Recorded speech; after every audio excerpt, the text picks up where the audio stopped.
I'm Shane. I'm Bo. We are your Kentucky Fried Critics. Welcome back for another episode, everybody. We're still in the middle of our October celebration here. Spoop Fest. That's right, guys. Before we get started, go ahead and get our social media stuff knocked out of the way. That way we don't gotta talk pause about for the it cause. anymore. First off, we're just gonna list the easy ones. So like we always say, that's Instagram and Facebook. Both of those are gonna be at Kentucky Fried Critics. Yep. For Facebook, that does mean the URL is just gonna be facebook.com/Kentucky Fried Critics. For Instagram, I don't even know how URLs work for Instagram, but if you're looking for us, we're at Kentucky Fried Critics. I don't think anybody actually types URLs in anymore. I don't either, but again, when they're easy, I'll go ahead and say them out loud. That makes it super simple. YouTube, like we always let you guys know, if you search for us, Kentucky Fried Critics, you'll find us. We are the active people using that name. There is another group that have that. They've had it longer than us. They don't use the account. We're waiting for it to get shut down. Are there even any videos on there? Maybe one or two. Again, but these are like from 12 years ago, and they were children. Yeah, I was just saying this was some middle schoolers like, I'm gonna start a YouTube channel, and then just lost interest. We're just waiting for it to get shut down. But until then, at YouTube, you're gonna find us at KF Critics. I will accept this. That's just what we got. Then the next one, if you want to go to our actual podcast site that's hosted by Acast, they're the ones that are graciously allowing this podcast to be put out there. That's going to be shows.acast.com/Kentucky-fried-critics. Hyphens. That's where the hyphens are. And then the episode names get even more. And more hyphens. Last week we had a doozy, so there were definitely lots of hyphens in last week's episode. There's like 10 hyphens. Yeah. I think that's it. Our email, if people want to email us, that's the only thing I can think of. Maybe. Yeah, you can send us beer and movie ideas through the email. And so that's going to be... But only through the email. Well, I mean, you send them other places, but we're less likely to use we're probably going to ignore them. Because everybody can see them. Defeats the purpose. Yeah. So the email is going to be KentuckyFriedCritics@gmail.com. Nice and simple. Everything so easy. You know where to find us. YouTube's the only one. It's that mood. It bothers me. That damn outlier. I know, right? One day. We'll get it. Yep. All right. Well, that's all the socials, Bo. Let's go ahead and get started into this. What are we drinking this week? We are drinking Great Lakes Brewing Company's Nosferatu Imperial Red IPA. And it is indeed red. It's almost like you dropped blood in the beer. I was very surprised because, an IPA is normally a very light colored beer. Right? This is like a dark amber color. We'll talk more about this later. So far, we've only had a sip. Nosferatu. Oh, yeah. The OG, the original, the first vampire movie. Before we go any further, our movie is indeed Nosferatu. Some of you out there might be saying, I thought you said there'd be a twist. There is. There's a twist. So the real movie, the actual original 1922 silent film is Nosferatu, A Symphony of Horror. We are watching a 1998 redub. I don't even know remix. If you say, we'll call it a remix. Yeah, because otherwise, can you call it a dub if there's no speaking? No, we'll call it a remix. But yeah, so it's a remix of the movie. It's called Nosferatu, the First Vampire. This is a version of the movie that includes a soundtrack. Only a soundtrack. They didn't try to do anything silly like voice acting over top or anything like that. Or try to paint in color or something stupid.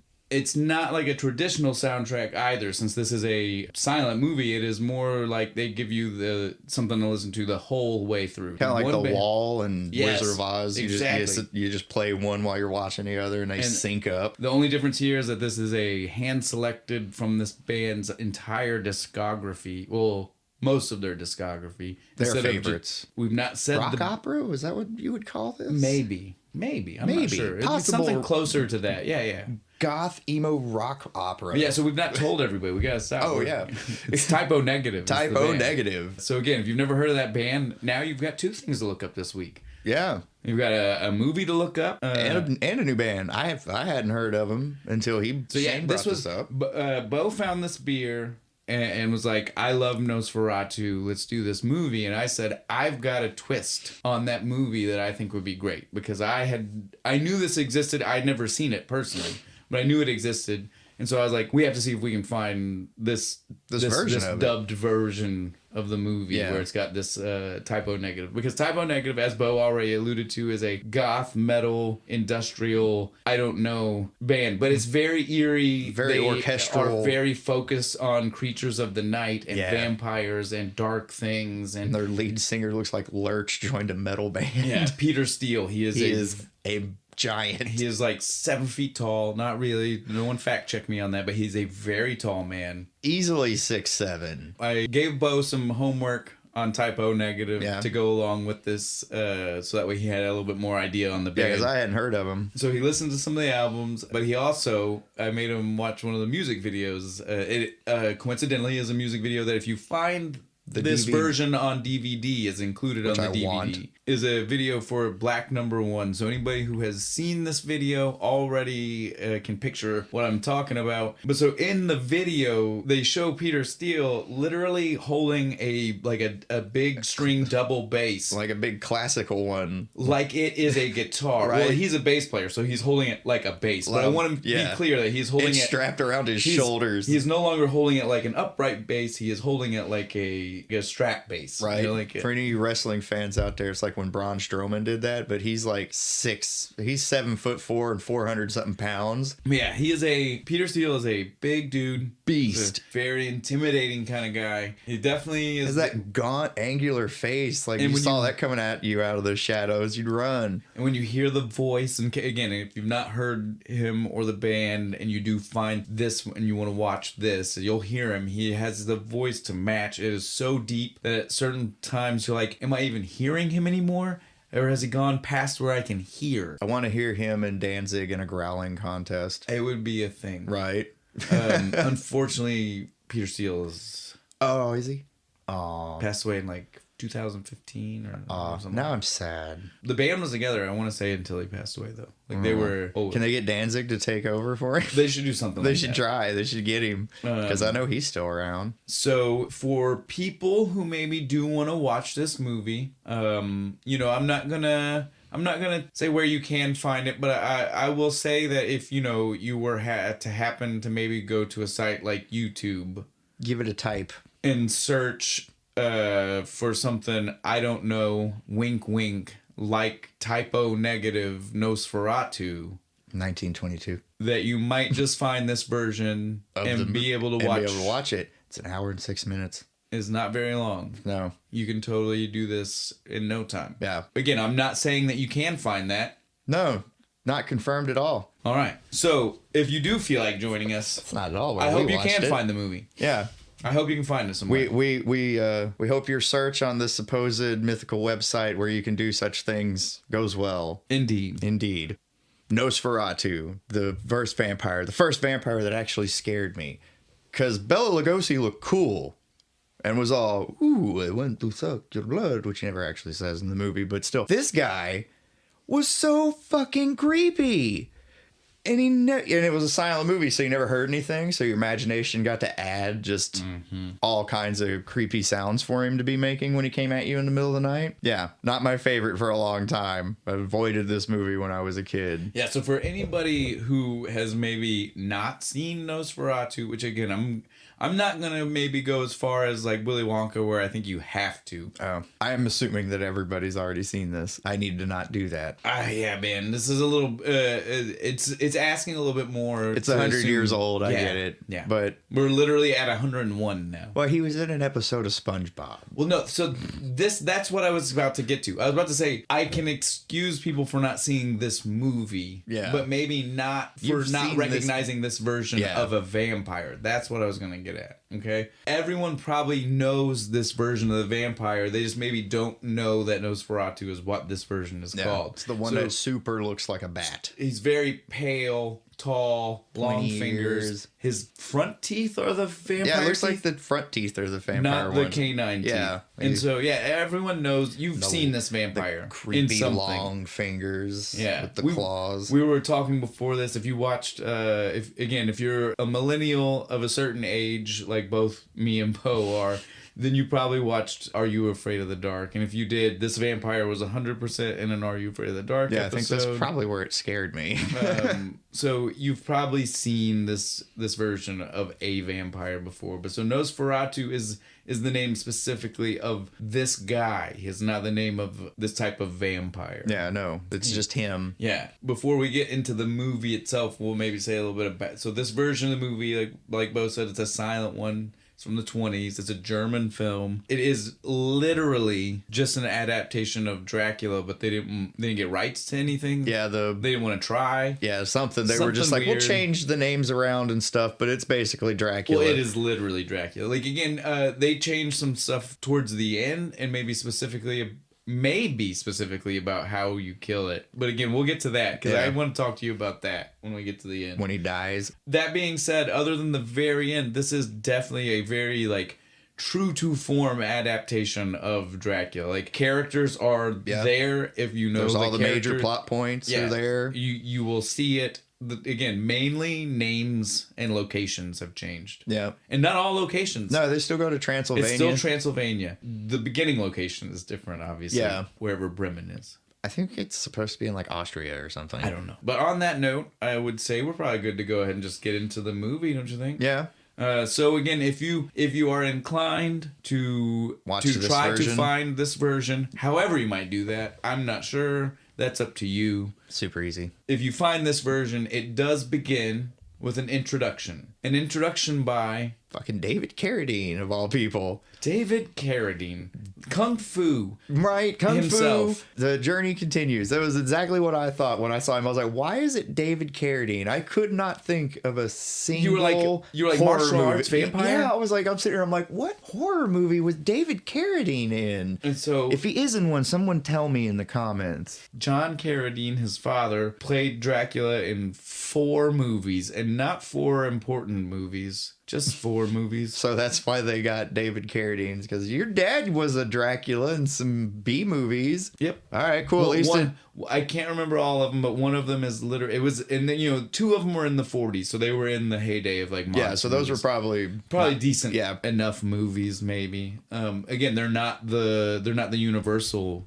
monster movies to some other companies. But one of them that he did in the 60s was 100% Billy the Kid versus Dracula, or meets Dracula, or, I want to see it.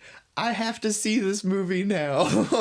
So again, by no means, by no stretch of the imagination, that is some Mystery Science Theater shit right there, dude. Is there a reason why we needed to have David Carradine do the introduction for this movie? All right, well, at least it makes sense to me now. But so it is David Carradine. He gives us a little bit of history on both vampires and the film itself. Yeah. So I'll give him credit. I don't know. It was a good intro. Just didn't understand why. It was filmed poorly. Yeah, just don't understand why it was him. Like, don't get me wrong. Again, if you watch the copy that we watched from this mystical website, then you will be watching what is a poor quality copy already. Yeah. But you could not only...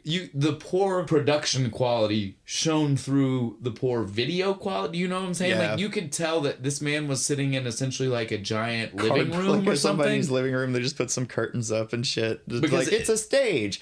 Like, it just sounded like... I mean, I want to say our production quality sounds better than the production quality than they had David Carradine record in for this. He needed the money, I guess. Oh, no, definitely. This was definitely at a point in his life where he was going through some drugs. This stuff. was Did you notice Bill. He was like licking his mouth constantly and stuff? Like he was just like... Nup, nup, nup. Like every 3 words, I was like, haha, I know why he signed on for this. Need that cocaine money. So we suffer through an introduction by David Carradine. Once we get through that, we make it to the movie. Before we just go straight to the black and white original film, they do have like 2 title cards that are pre like they are for this version with the fire and it is shit. Literally Nosferatu in the crazy like fire burning logo, like Pumpkinhead. Like it was like the Pumpkinhead intro. What's it called? PowerPoint. But so we see it's a Nosferatu the first vampire in this really horrible style. PowerPoint and then it font. tells us that Typo Negative is doing the soundtrack. Yeah. And it cuts in to the music. Oh, before we get started, I did want to say, so all the music from this comes from 3 of their albums. Yeah. Slow, Deep, and Hard, October Rust, and Bloody Kisses. Bloody Kisses, which is the one that I gave Bo for homework. Yeah, that was good. Then October Rust, which Bo listened to half of. Yeah, before I realized that that's what was happening. Thanks, Spotify. Now, we are not going to go through and tell you all of the songs. Names of the song. Go to Google and look it up. There are sites. This is not a well-kept secret. No. This is a thing. A lot of people really like this version of the movie. There are several people, this is how they first saw Nosferatu. This is my favorite version so far. I've seen this movie a few times beforehand, and it's usually like way longer because they slow the film speed down and do all that stuff. You can find versions of this movie that vary anywhere from an hour to like a full 90 minutes. Yeah. And it's because this is from an era where, since it's all, you know, like if you've ever watched anything from like the 20s or the 30s, you know, it's like Buster really, Keaton. It's all really clippy and that's it looks because like it's going fast. Yeah, that's because like the ratios to which things play back at is way different now than what the technology we used to use. So like to pinpoint it down and get it right is difficult. Yeah. So what we're watching is definitely one of them where people have a little bit of a weird movement. Yeah, and I think they used the original title cards and shit too. So if you watch other versions that are closer to 90 minutes, it's going to be slowed down. It's going to look a little bit more like real, like how movement should look. That being said, literally every version you will watch will have different music because I think the original score was lost in a fire. This is a very good version, but so if you happen to look it up, you can find lists that tell you all of the songs that they use. That being said, just find this video because this video comes from people who already masterfully synced it up. Yep. If you try to do this yourself and you look up these songs, but you find an hour and 14-minute long version of the movie, things aren't going to line up anymore. Yeah. If you want to know every track that's used, you can find it. We're not going to take the time to tell you every track. We might mention our favorites or just tell you the spots where our favorite song is, and then you can do the looking. Yeah, and you can go look it up. They might hear that song and not care. So it's a lot more about you looking up what you like. There's no reason for us to force down your throat the name of every song. Yeah. I'm well aware that Typo Negative is not everybody's cup of tea. I suggested this to Bo because I knew it would be his cup of tea. I like metal. When he said kids. So when he said this was a movie he wanted to watch and he found a beer for it, I knew that this was going to be a definite, he was going to be like, oh, that sounds great. Yep. So that's why I went with it. By no means do I expect everybody out there listening to automatically be like that it was only an hour because I watched it like 3 times in a row. We can go ahead and get started now. I think now we've officially covered everything. All right, but yeah, so the movie starts in, again, normally I'm that person, I'm going to tell you what the movie kicks in with the music. That's what we've been doing. That's all we've been telling you. So I don't think we need to cover that. You already understand it is soundtracked by a band that I do like, I have enjoyed since high school, so we can move on from that. The song it starts in on is great. Other than, as Bo points out, maybe not as happy as the very beginning. So the movie, it is silent film, so the first little bit is just going to be exposition because you have to know where we are. Yeah, it's just a title No one's card. there to tell you, so someone has to give you the words. Old school. But that being said, this movie, compared to a lot of silent movies, gives you an excellent storytelling purpose for all the title cards. Yeah. We immediately find out that we are seeing excerpts from the diary of Joseph Berkman. So we get everythting from a historian. Yeah.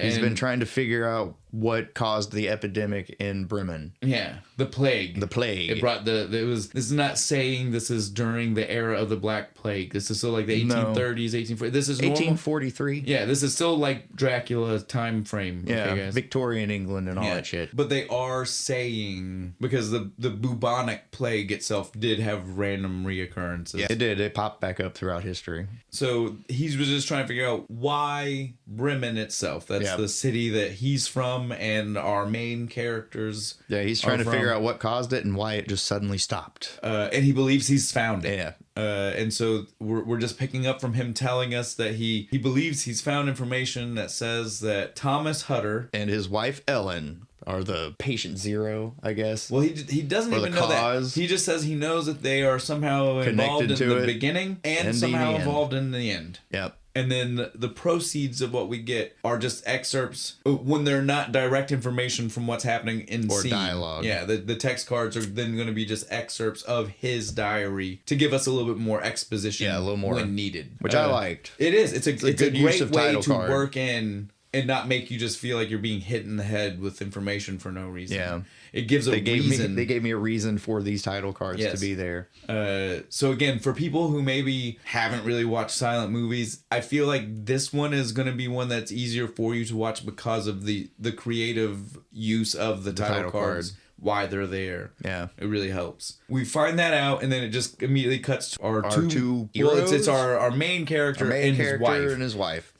She becomes important later, but not until then. No. In the beginning, you would have I would not fault you for not thinking she is a main character. You could forget her. If she didn't get mentioned a bunch of times, you'd be like, oh yeah, he was married. Yeah, so we see them, and they are very happy. Yep. They are dancing around their house. He's out picking flowers. She's playing with the cat. Yeah, the big loving. Yeah. Their house is full of love and laughter. Bright sunshine and everything. They really want to drive home just how happy everything is. They are.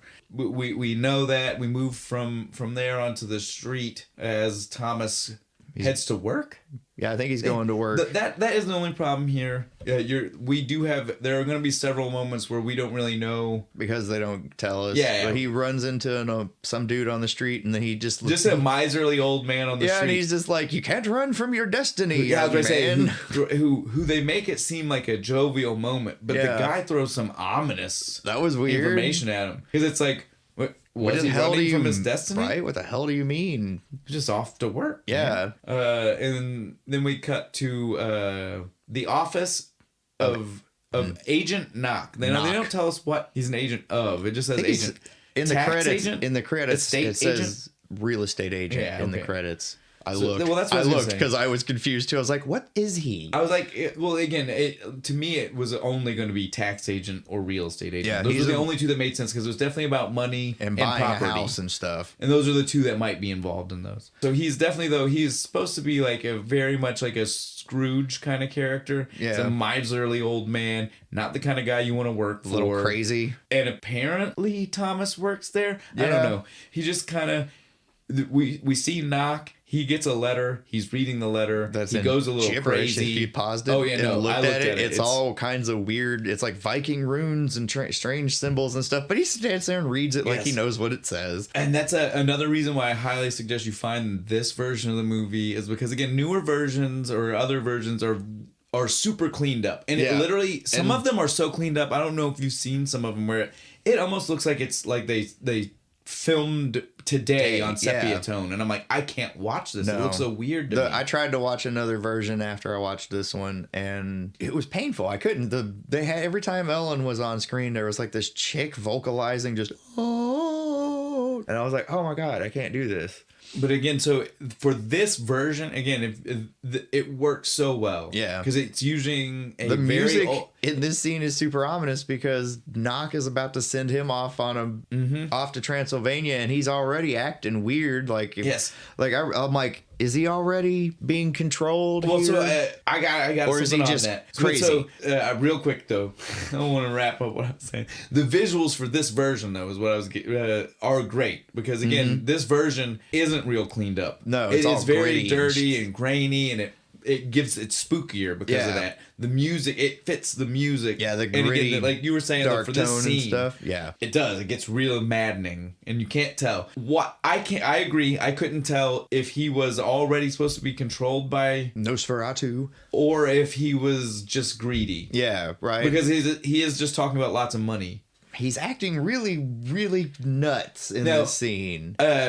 My theory is that he's not actually under control until the very end of the scene, because there's a moment you see like after he finished the very end of it. Did it? He read half of it. When he read the end of it, he got the flash of his eyes. Yeah, did you see it? That's what it was.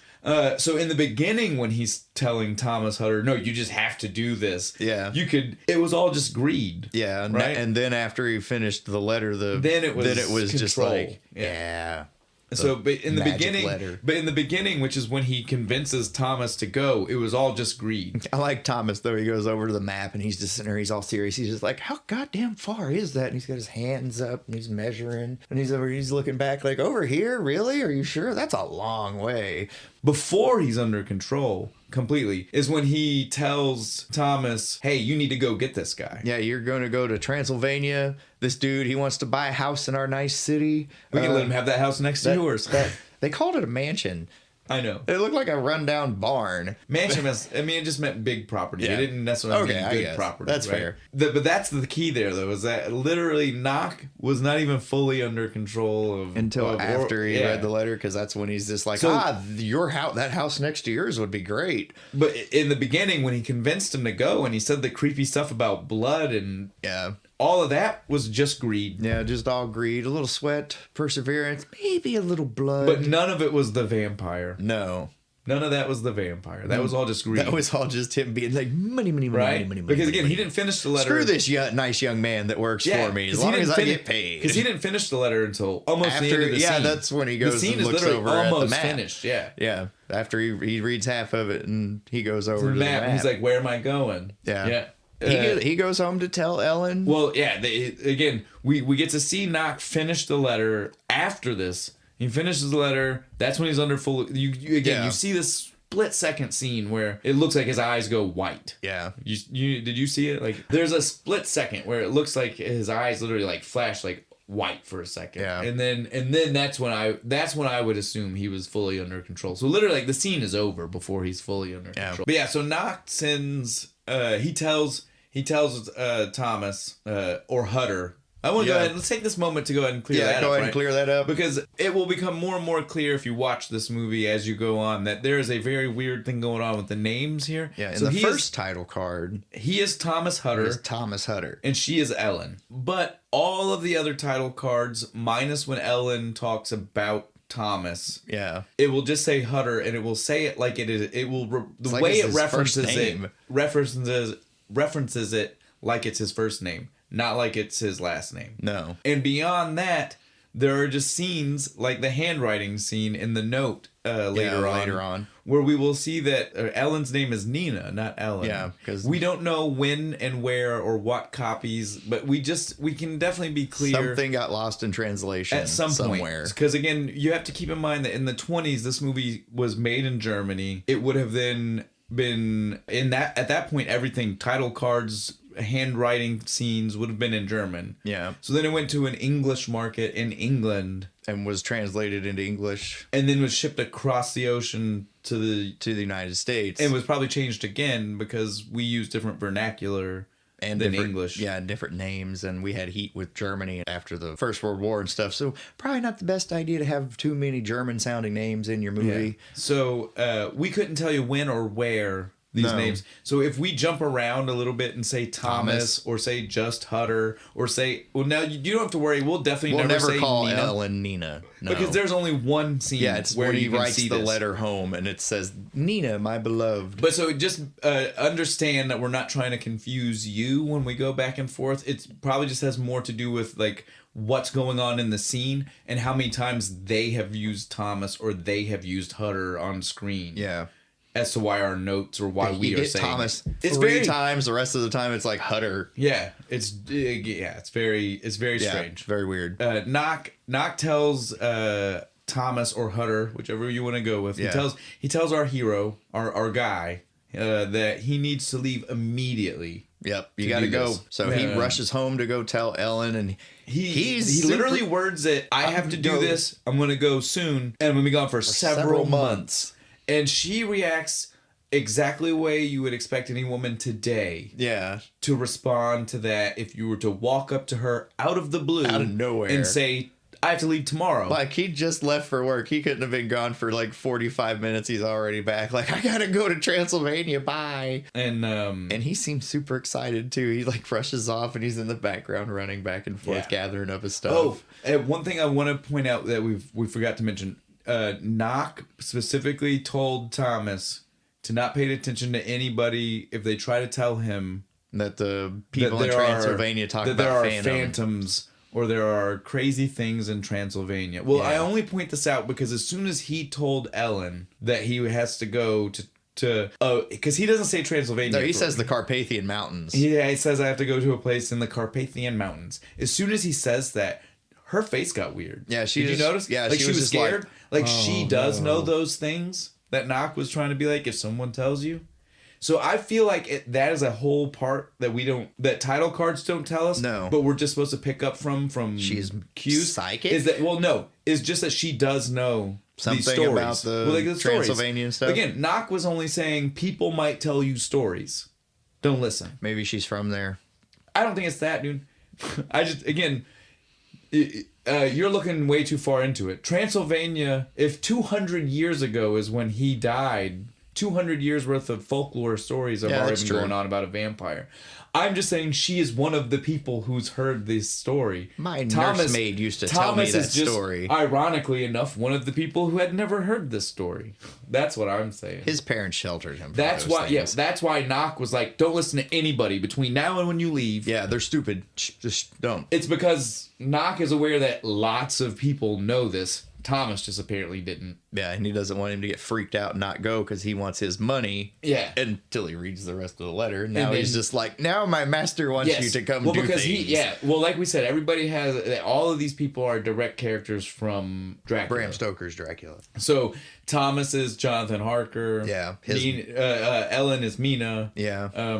And Knock is supposed to be Renfield. He's the one. Yeah, he's the one who goes crazy and eats the bugs. Because this guy, we're not. He doesn't eat bugs, which I was. No, later he does. Oh, does he? In the prison, he eats a fly, I think. Oh, I didn't see that part. I saw. Well, they don't make a big deal of it. I saw him look at a spider web. It's right before he looks up at the spider web. Oh. I think they were wanting us to see by Ellen's facial reactions and body movements that she knew it was a weird place. Yeah, and that he shouldn't full of go. Ghosts and demons. Yeah, and so I think that because again, she acts kind of weird when he says it. Not just weird like why are you leaving for 3 months, but like just uncomfortable weird about it. And then as soon as we leave this scene, they tell us that he takes her to their friend's house. Harding and Annie. Yeah. I only point this out because I have a friend named Harding and I had never ever seen this name anywhere before. Maybe his mom and dad were huge fans. And when I saw this, I was like, shut up. It is a name? It's a real name? It's a real name? I thought he was sorry, lying Harding. to me. If you listen, I'm sorry. I'm not trying to make fun of your name.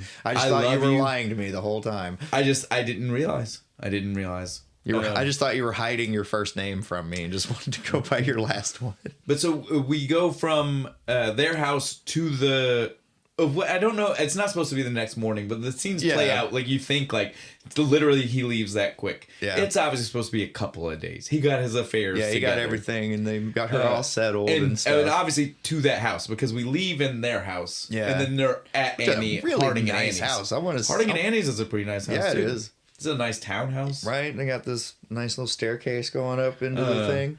But so when they come outside though, like this is what I was gonna get at. Like she seems like she knows more or is really weirded out by the stuff because he's leaving and she's all in black. Yeah, like I noticed that too. I was like, why is she wearing black like she's going to a funeral? Well, no, back then it wouldn't have even been that. She would have been in black because she is a widow. She doesn't expect him to come back. I think she stays in black the rest of the movie. So that's my point. I feel like she knew, right? I missed that. I watched it 3 times. Well, that's an interpretation thing. That's true, but like I didn't pick up on anything like that. But now you pointed out, I'm like, well, she was wearing that black dress when she was sitting on the beach later in the movie too. Fuck, she didn't expect him to come back, did she? Yeah. Now, mind you, at this point, most of the movie, we've not said this yet, the typo negative songs that you're getting are not, most of them aren't song. Like, okay, when I tell you songs, and most people are going to be thinking, music. Most people are going to be thinking like, we're hearing singing and lyrics the whole time. It's not. And that's why they do make such a great... You're getting a lot of instrumental. Because that's what they do. You listen to the albums, you know, like a lot of their stuff. Yes, they had Black Number One is a 3.5 minute popular track that they released as a major, thing. As a single. But that being said, on the album, it's like a 9-minute track with tons of ambient sounds and music before it starts and sound effects and spooky. And so a lot of what is used in this movie is not necessarily tracks of full song. Yeah, it is tracks of that. Yeah. It's just, that's the reason it works, is because it's just good ambient. Creepy goth guitar music in the background. It works. Chains clanking. Yeah, chains clanking and dudes chanting in the so language you don't understand. So if you don't hear us focus on a song like we haven't for a while, it's because probably since the very first song, all you've heard in the background has been this creepy ambient music. And I just want to make sure, I want to be clear, because we picked this one for a reason. I don't want people to think that we're not paying it. Yeah, we could have easily picked a regular version. The music fits very well with these scenes. The only scene it's is just the not, very first one where just everybody's really noteworthy. happy. Yeah, it's just not really noteworthy though. You know what I mean? Like right now I can't tell you, because it's just sound effects and ambient sounding that creepy fits music really well. that fits with the scene. Yeah. At that point though, we, like I said, now that we're back on track, she's in her black dress. She's in her black dress. She says bye. They embrace. But so he begins his journey, and we get another title card that tells us that's what. Yeah, it's like through dust and storm and all that. It was a very weird way to basically say it took a long time to get to Transylvania, right? Because that's what happens. All it was. We see wherever Bremen is, Austria or wherever, and then we see he's in the foothills of Transylvania, right? Yeah. He's not quite there yet. He's not quite to Count Orlok's castle. No, he stops he's at the, literally, he sees the mountains. He's an inn. Yeah. At the foothill. Nice little small town inn where the stagecoach pulls up. He goes in. He wants food because he's late. He's already supposed to be at Count Orlok's castle. He tells everybody in there. And as soon as he says it, every single person just looks at him like, what? And at this point, we get no title card to tell us, but the insinuation is that literally everybody in this place tells him, don't go there. Yo, dude, don't do that. Go home. You want to do anything but that. Yeah. And he laughs it all off. Yeah, he's like, whatever. He's like, just give me my room. Yeah, give me my room. I'm going to bed. They give him a room, and I love this little point of reference for no reason. Yeah. They give him a room, and literally like the way we might find a Bible in a hotel room, he finds a book about vampires. Would that not scare you to leave? It would. I wouldn't have stayed there. Because I'm pretty sure it didn't say anything about him packing it. No. In his stuff, right? 100%. Like he just found it in the room. Like he found it in the room. Okay, because that made I was like I kept being like, where did that book come Like I said, from? like the way you would find a Bible. Like a Bible in a hotel room. In a drawer. And it's just a book of vampires. I don't know about the education. I don't know. I'd probably stay in that hotel. And about how they're from, the area you're sitting in. If they don't do that in Transylvania, they fucking should. Jeez. But yeah, so he gets to read the book. The book sets up that literally Count Orlok and Nosferatu... It still doesn't say the same person. No, right? he doesn't know that. It says the Nosferatu was born in 14-something. So he gets the history of Nosferatu.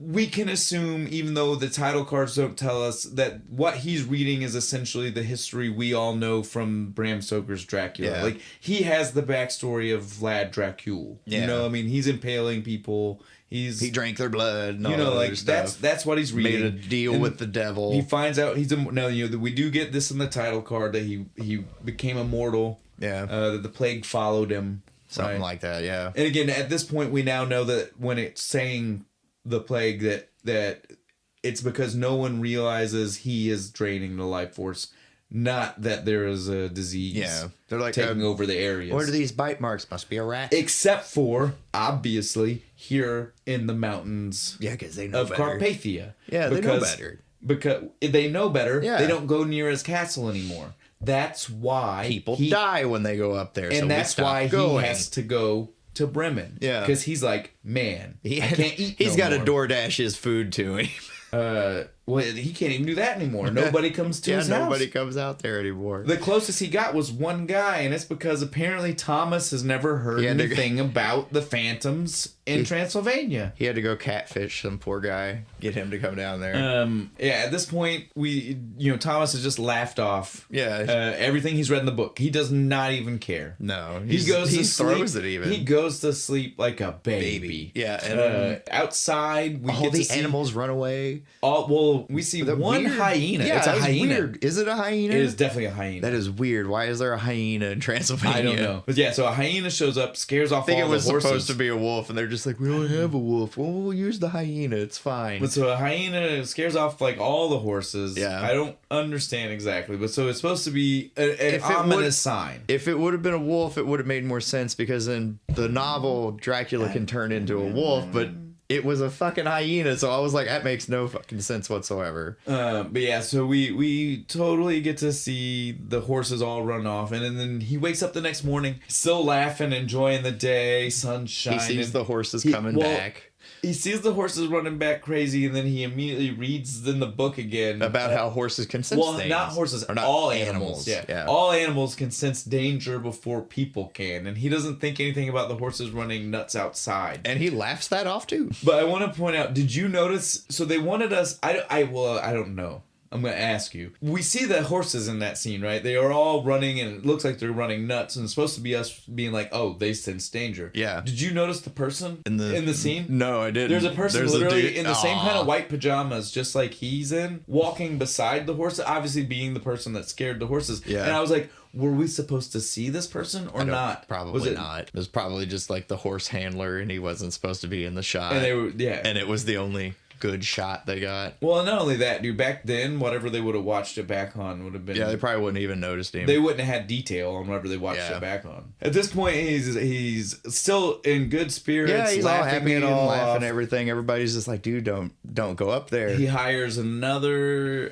carriage. This is a different carriage than what dropped him off. Yeah. And these are local boys here. They agree to take him. But only so far. And they do. They hit a certain point, and they are like abruptly. Out. You can tell Thomas was startled by the fact that they stopped. What are we doing? They're like, no, this is as far as we're going, buddy. Not for all the money. And again, at this point, they tell him the phantoms live. Yeah, this is where phantoms live over there. And you're like, what? They keep saying this. The music transition here was great, because as soon as they tell him that like he has to walk and they kick him out, the music just is like, and now you die. And it turns, and then a phantom shows up, and we get this crazy like fast pace because they show the phantom drives nuts. But yeah, phantom shows up in its carriage, played by Max Schreck, the guy who plays. Guy.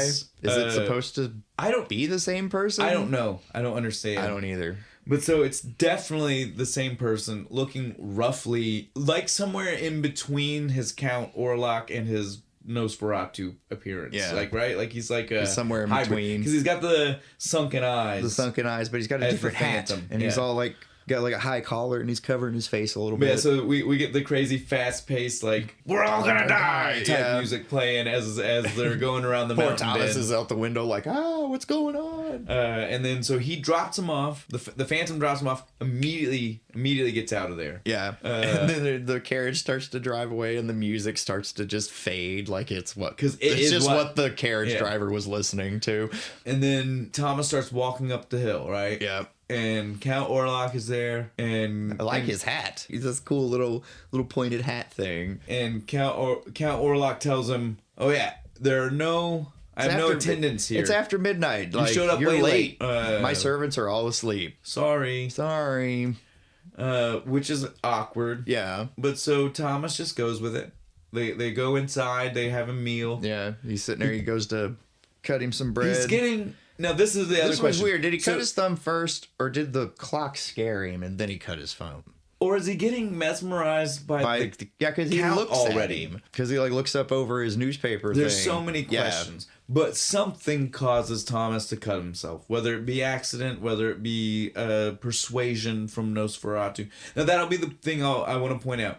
At this point, you might hear us go back and forth between calling him Nosferatu or Count Orlok. So much like... if you watch any interpretation of Bram Stoker's Dracula, when he's trying to fool people, he has a human form. Yeah, it's Alucard. It's Dracula backwards. Yeah, if you play Symphony of the Night. Or he'll still use Vlad in some iterations of the story when he's trying to be a person. It is that kind of situation. You know, Count Orlok is like his secret identity. Yeah, his Clark Kent. Yeah. And so if you hear us say Count Orlok, just know that means he is not in vampire form. Yeah, he hasn't vamp-faced. He's got bigger, bushier eyebrows. Yeah, and as Count Orlok. And he doesn't have he's got the funny hat. He doesn't have the big teeth. The front teeth. No claws. No claws either. Well, I don't know. He kind of keeps his hands. They're longer. I don't think they're pointed. if you hear us go back and forth, know that there's a reason for it. Nosferatu is only when he's in vampire form. Yeah. Well, he cuts himself while eating with the Count. And once he cuts himself, the Count gets creepy. Creepy. Blood. Almost sexual. Your precious blood. Everything but shoves his thumb in his mouth right, and starts sucking I thought he the was blood going right to. there. But then he like corners him up by the fireplace and he's like, let me talk to you some more. I have many hours till daylight and I can sleep all day. And I'm like, that's a creepy line. So creepy. Right? So bizarre. And then it just cuts to the next morning. It cuts to Thomas waking up right there.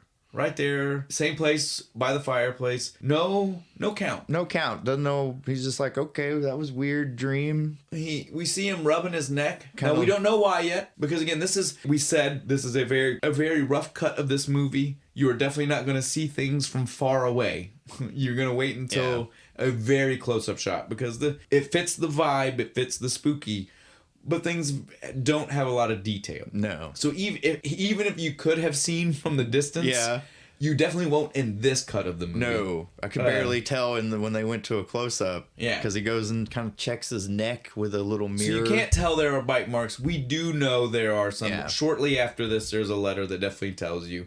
But just so you know, if you're watching the scene, you may not be able to tell that by looking at it. On the mirror that they couldn't, so you can't see... So, but he wakes up, but this is really awkward. He wakes up, it's the first time he wakes up and he's not nearly as jovial as he has been. He's still jovial. Yeah, he's still a pretty happy guy. But he is not. As soon as he writes everything off as that was an odd dream and I have these weird bite marks on my neck. Whatever. And he sees a table full of food. Food! And forgets everything. Yeah, immediately. He just goes to town, which I'd probably do the same thing. And he still sees nobody. He sees no one. No attendants. Nothing. No servants. They could have put one other guy. Nope, nothing.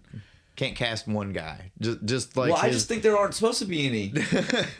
Right? Like, again, what about he could have had his Renfield... No, because or an Igor kind of character. His Renfield is the guy back there. Yeah, that's true. It's not. He took care of his Renfield far. Well, and Renfield was too. Renfield wasn't in his castle. Yeah, that's right. So just saying. I agree, but I mean, I think they purposely did it. One more guy. I don't think it was a hiring thing. I think it was a choice. I think they just it was probably a choice. Just they wanted to be like, no, his persuasion is so strong on Thomas. Thomas just never noticed. He's not even going to question it. That there was never a servant after him being told there were servants at the castle. We can only assume is probably not the very next. It's not that day. That sometime during his stay, because again, he was supposed to be gone for a while. He obviously wasn't going to get there to immediately turn around. But he does write it. We see that he's writing a letter. Yeah, he's writing a letter. No, I guess the letter does insinuate it's the next day, right? No. He says dreams, plural. Yeah, he does. So it's got to be more than one day, right? Maybe. Either way, he writes a letter to Ellen at some point. Yeah, just whether it's the next day or a few days later, at some point, he writes her a letter telling her what's going on, not to worry about him. He did, however, wake up with some weird marks on his neck. Maybe they're just spider bites. Spider bites. Mosquitoes? Gigantic fucking spider bite.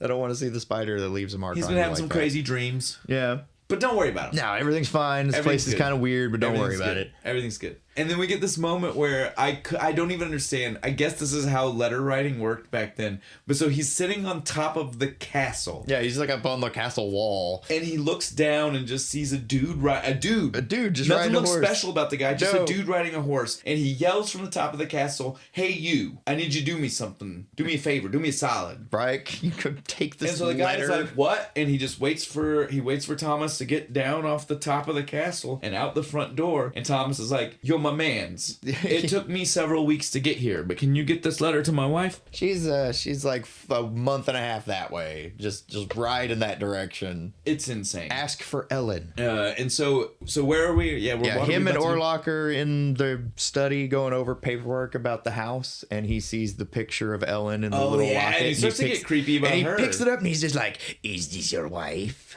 It's real creepy about her too. Yeah. Right? How do you say that?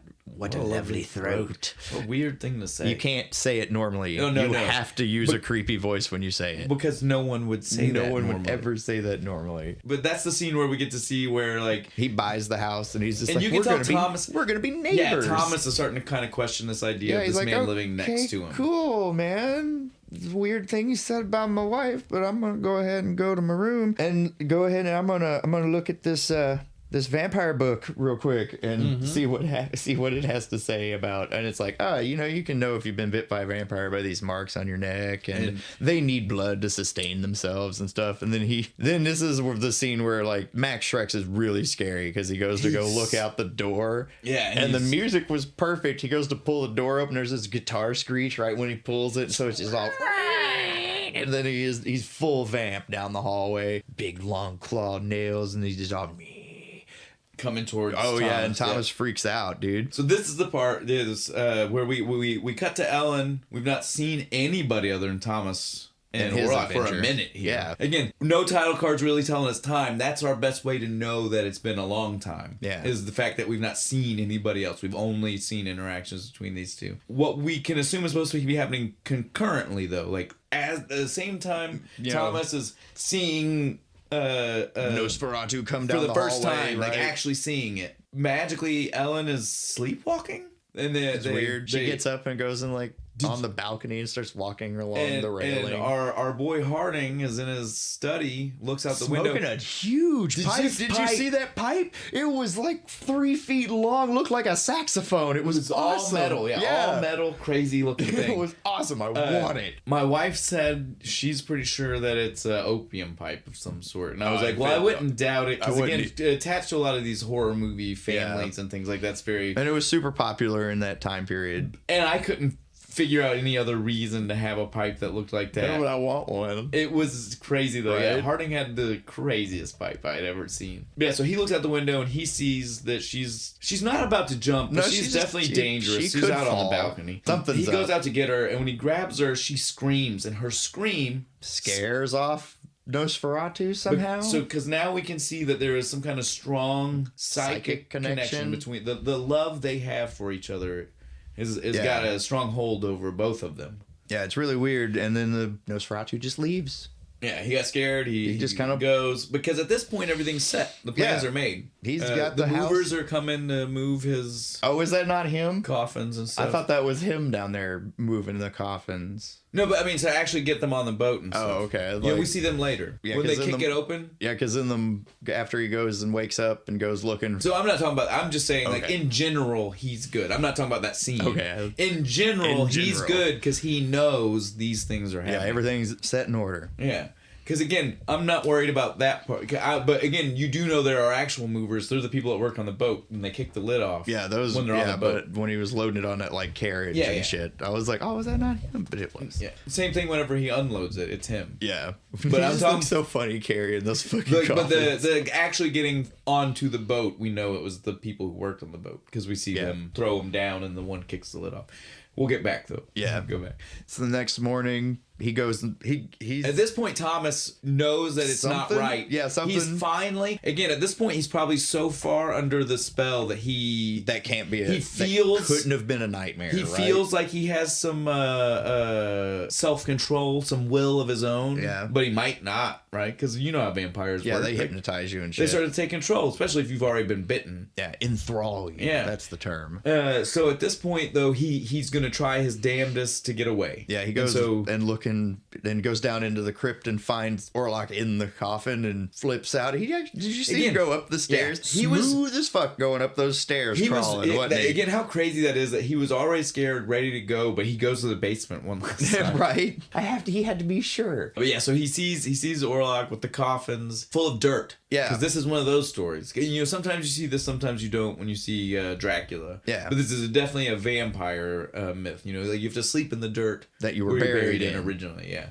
So otherwise you'll die. And he's got multiple coffins full of it. Yeah, like 5 or 6. I guess because he just wants to make sure. Oh no, it was some pretty cool stop motion when like the lid came up and closed in when he was laying in the top one. I understand. It's just, it was weird. I was like, why does he need that many? But I just liked it because he looked really funny. There's Dracula basically out there carrying these coffins. Oh, gotta load the van, everybody. Then Thomas freaks out and leaves, right? Yeah, why'd he go out the window? Was his door locked? I don't know. For some reason, he makes a rope out of sheets and climbs out the window and falls and knocks himself out. And then is in a hospital for a while. Then it's like in a hospital or something. We're not even going to worry about him for a little bit because basically from just like how in the beginning we didn't talk to you about Ellen for a long while. Now we're going to talk to you about Ellen and Dracula a little bit, and not Thomas for a while because because Thomas doesn't really show back up till the last until the very end, until he gets back to where everybody else is. Yeah, other than that, it's just kind of shots of him being like, I gotta get home. Or sometimes not even that, just him sitting in the hospital. Oh yeah, there's a couple where he's just in the hospital room and those people are like, well, he's got a fever and he's not waking up, and then he wakes up and he's like, I gotta leave, and they're like, well, you probably shouldn't, and he's like, but I have to. Yeah. So again, we don't even need to focus on Thomas for a while. But so yeah, we cut to. I'd say let's do the boat first, right? So we know that the Demeter. Orlok / Nosferatu has gotten the caskets to the boat, but the people who work on the boat, the merchants, the merchant marines, or whatever the hell they are, they definitely load the boat. And when they get the last one on, again, this being silent, we don't know. Yeah. But I can promise you what happened is the last guy puts the last coffin down, and he is like, what the fuck makes them so heavy? And kicks the lid off. Yeah. And they see dirt and rats. And then they start flipping out about the rats. Well, and they show you, like, these rats. I love seeing all these animal scenes because I'd love to know how they shot them back then. Where they show the rats climbing up out of the boat. Yeah. It was so cool seeing. Yeah, so at this point, though, the boat ride just gets progressively crazier. You know, like we see the captain and his first mate, and they tell us that there's one man at first who sees something. Or he feels. They say he's got the plague. Yeah. He definitely has an encounter with... Yeah, because in the background you see... come up, come up and then fade away, which was really cool. So he's definitely had an encounter with a vampire, and he just slowly, systematically kills off the entire crew. Well, we just see that it's just this guy, right? And we see the whole thing from beginning to end with this guy. We see that they end up having to throw him overboard. Yeah, they bury him at sea, the poor bastard. And then we find out that it's half the crew are better, right? Yeah.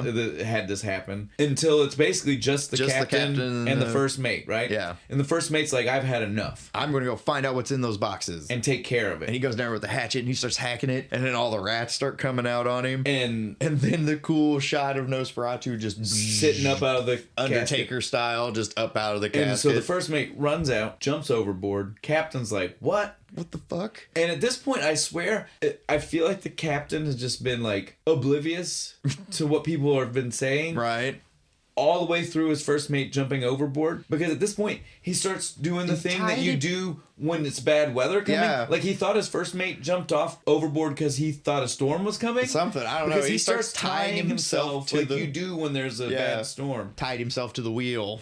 Which was the dumbest thing you could do. Yeah, it was, because now you can't run, you idiot. And that's exactly the moment we get. Like, as soon as he finishes tying himself, Nosferatu comes up on deck of the boat, and he looks and he's like, I fucked up. Man. I'm dead. All right, it's one of those. Yeah. It's one of those, eh? And then I guess through vampire magic, he controls the boat and it keeps going. And they get all the way to Bremen. And doesn't Knock see him? He's like he gets arrested because he's gone crazy. Well, Knock, I was going to say, again, we'll jump back to everything that's happened in Bremen. Do you feel a need to jump back and forth to the boat? No. We just covered all the boat in 30 seconds. No. There was no reason to jump back and forth to it. People understand that the boat ride was the boat ride. Yeah. We're good. So now we're just going to jump back to everything that was happening in Bremen. So we just finished with the boat. That's it. You know, like that's everything.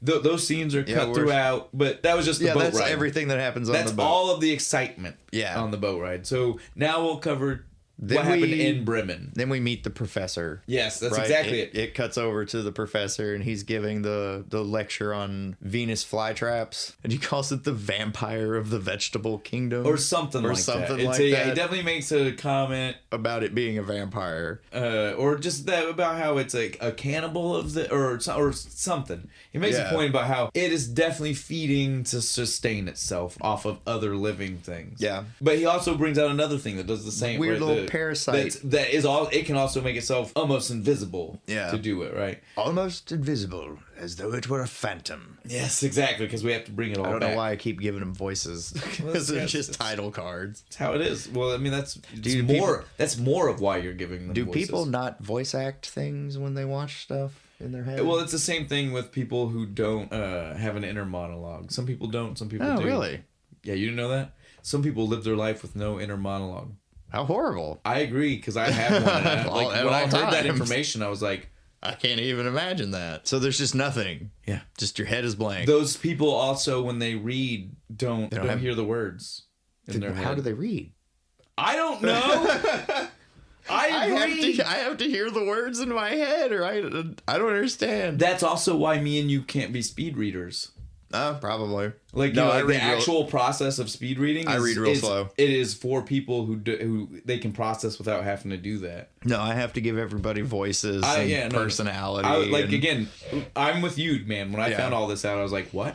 Shocking. After we meet the professor and his carnivorous plants and protozoas and things, we get a little title card pops up, says Nosferatu takes possession of Knock from afar. Which is weird because we already knew this. Yeah, we already knew that from the letter earlier. But he gets locked up, thrown in the loony bin. Well, because we see him. He goes around town being a little weird. Being kind of crazy. And then when they lock him up, he's just like, blood, I need blood. And again, I'm pretty sure he ate a fly in this scene. I believe I'm not positive. I'm pretty sure. I believe because it's right after, because it makes sense. Yeah. But then they do. He tries to strangle the doctor when he's in there. Yeah, but so again, once that happens is when he looks up and sees the spider web. And you're really supposed to be like, he's like, I'm the spider. He's feeding from things. Yeah. And then we cut over to Ellen at the beach. Yeah. In her black dress again. And she's now reading the letter. Yeah, the Harding and what's her name? Annie. They show up with it. And we only get the part where it says he has bad dreams in the letter. But we know that she's reading all she read of the whole thing. Again, she because she kind of flips out and runs off. Well, because like I said, she knew. She saw it when she had her little weird hypnosis dream. Well, not even that, man. I'm telling you, she knew from the beginning. Are we having the same conversation again? I'm saying she knew about vampire stuff in Transylvania, and so when she read the letter, she was like, "I was right." Yeah, from the beginning. I think nothing. I don't think any of it has to do with the vision. My bad. I forgot you said that in the beginning. It's okay. I think the vision. We don't even know she has a vision. We just know she sleptwalked. And screamed. They never actually tell us she had a vision. We assume. Yeah, we assume she did. Because the scream happened at the same time. Yeah, but then we just get after that. It's just a bunch of cut back and forth scenes of the ship and Tom racing back and forth, and they get there at about the same time. Yeah, so you heard us. We wrapped up the boat. Yeah, the boat. Just know that Tom did dick. He just rides a horse for a few scenes. No excitement happened. No, nothing. It was a boring trip for him, apparently. But he rides into town about the same time the boat got into town. And when the boat got into town, poor Knock is still locked up in prison, but he could feel it. Yeah, he stole a newspaper and he was reading that there's a new plague in town, and he could sense it. As soon as he said, "Master's here," and climb. Remember, he looked out the window right when the boat rolled into harbor. So regardless of the newspaper, he just felt it. He knew that he was there. But then the ship gets docked up, and again, this is where it gets kind of weird. Orloff just kind of leaves. He just kind of walks off the boat with carrying his coffin, and it's awkward. He kind of stops and looks around like, all right, now where the fuck do I go? It's this way. It's very strange. He sets his coffins up, and at this point, again, it's another one of those, we jump and we don't know exactly how much time goes by. No. But we get to see that lots of people in Bremen are dying. Oh yeah, everywhere. There's a cool shot of just like Ellen's looking out the window, and there's just a procession of people non-stop caskets, coffins just being took off to the graveyard, and no one knows why, but we do. Yeah, and then so finally she decides she's going to read this vampire book, even though she said she wasn't going to. Well, she made a promise because Thomas asked her not to. Now, is that supposed to be an implication of him being under control of? Could be. Orlok Nosferatu? Because why would he tell her not to read that book? He ran back there because he was afraid it was true. Shouldn't he be like, read this book, see if you can help me figure out a way to stop this? No, he was like, don't. Is that maybe some kind of control? I think it might be. Where he's just like, no, you don't need to know about the books. My master. Right? She, though, finally does read the book. And when she reads the book, she gets to a line that says, the only way to kill, or to stop. It doesn't even say kill, to break the curse. Yeah. Is for a pure-hearted woman to offer herself to him. And keep him there until the cock crows. And stay with him until the cock crows. So until morning. Yeah, cock is a rooster, you dirty bastards. Now, this is the part I want to get at. The movie plays it out. Again, we're not giving anything away. This next part just plays out super fast. She fakes to the doctor. Yeah, she fakes a seizure or something, tells Thomas, go get the professor, and he leaves. And so that way he won't be there to stop her. Won't be there to stop her from what's going to happen. Because she summons... Yeah, she basically Nosferatu. calls Nosferatu over because he's over in the house across the way, looking through the window. Now, all creepy. Here's my thing: did this version of a vampire have to be killed by sacrifice? Because again, she does. She sacrifices. She sacrifices. She herself. dies. She's the hero. Or was it just the daylight? I think it had to be both. Like he enjoyed drinking the pure blood so much he lost track of time. I get that, but could they have made him lose track of time some other way? I don't know. She doesn't die the other way, I guess. We had to kill her. I want her dead. No, says the director. I understand. It's drama. It gets more dramatic. What's the director's name? Wernow. He's in the background. Yeah. He's like, I want her dead. I want her dead. She must die. So I mean, I get it. I understand, but I was just It's one of those things where it's like, did she have to die? No, probably not, but... We already jumped ahead a little bit to say, but yeah. because it goes really fast. It goes really fast. Yeah. She read the thing, she tricks Thomas... into leaving. And then she summons him. And I mean, again... he's over there quick. As fast as we're telling you, it might be... That whole thing that we just told you might play out in 5 minutes, if that. Yeah. It plays out really quick. Because we are, again, it's an hour... It's an hour and 6 minute movie, and 6 minutes of it is David Carradine, so it's really only an hour. And we are roughly at the end of this, guys. Yeah. So she tricks him, and he seems like the dumbest movie monster ever at this point. He does. Because he literally loses track of time. The rooster crows, and he looks up from biting her, and he's just like, oh, fuck. And he just like kind of just like looks around like, oh, I fucked up. I guess I'll just stand in the corner and let what happens happen. Right? That's how it plays out. Like he's just like, I'll just kind of... I like the pose he made when he died. He's just kind of just like, eh. Yeah. He just is like, I'll see myself back here. Yeah. Y'all don't have to worry about me no more. But then Thomas and the doctor show up after Nosferatu poofs into smoke. And she yells Thomas. She gets to yell out for him one last time. But then he shows up and he grabs her. And she dies. And it's very sad. But she's the real hero. She's a true sacrifice. I lift my glass to Ellen, savior of Bremen. She is the reason why Bremen is okay. Because as soon as Nosferatu dies, like the plague stops. Yeah, because again, there was never a plague. No, it was just supernatural. Just him feeding people on people. Yeah. Now here's the other. This is one of those things where I wanted to dissect a little bit with you real quick before we actually end.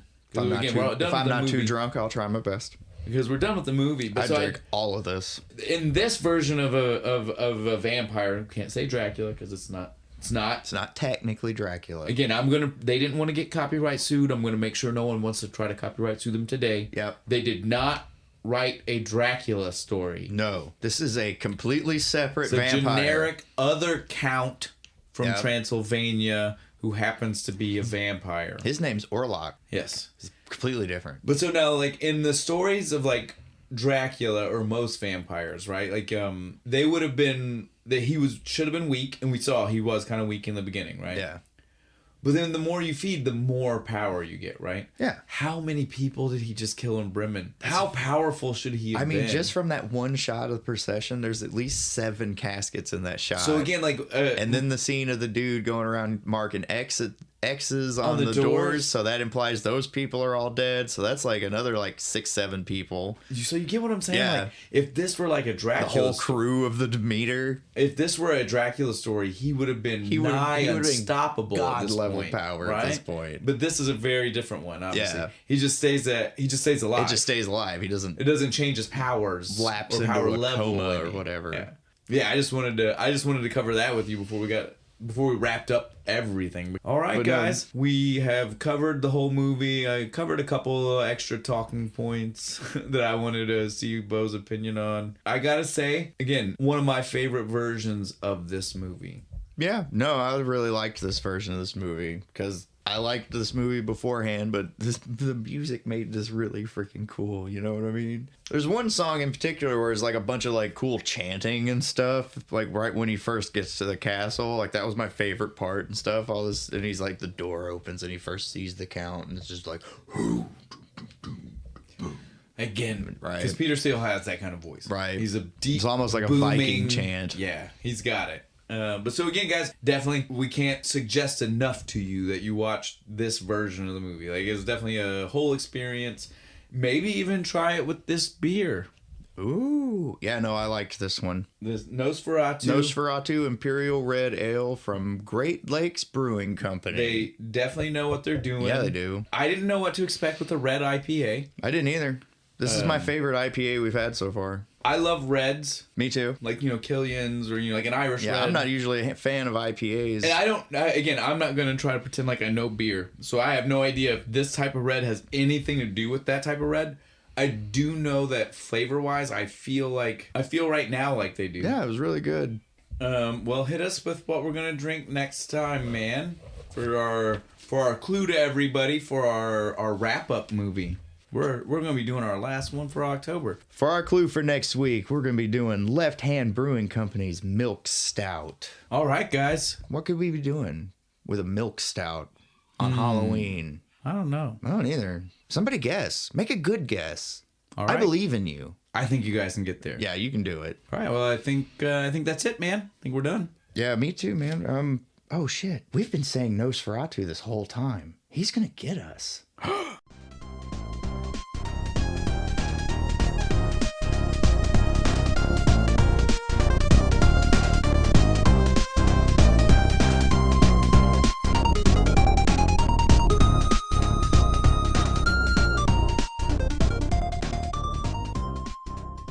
Well, he was in an episode of SpongeBob.